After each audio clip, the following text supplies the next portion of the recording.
Welcome to Pindar Poetry. We hope you learned something new. You begin by crafting a strong hook that pulls readers in. Explain what they'll get and why it matters. Use a concrete example or a striking stat to create urgency, then state the payoff in one short sentence.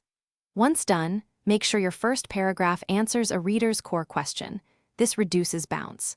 Start with clarity and promise, then guide them into the body with a micro outline so they stay engaged and know the path forward. You now construct the middle. Organize sections so each delivers one clear idea and a quick takeaway. Use short paragraphs, H2s, and 1-2 lists per section to make scanning effortless. Readers jump between headlines. Include a relatable anecdote, a supporting metric, and an actionable step in each section.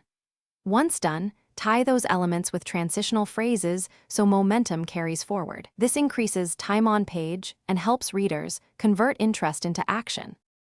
You finish by reiterating the main benefit, then present a single, obvious call to action. Keep it specific and low friction. After that, perform a focused edit.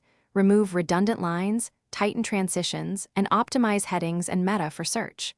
Once done, preview on mobile and adjust visuals for speed. If engagement remains low, run a simple A/B test on headline or CTA placement and iterate. Small changes often yield measurable lifts in clicks and shares. Thanks for watching. Consider subscribing if we helped you.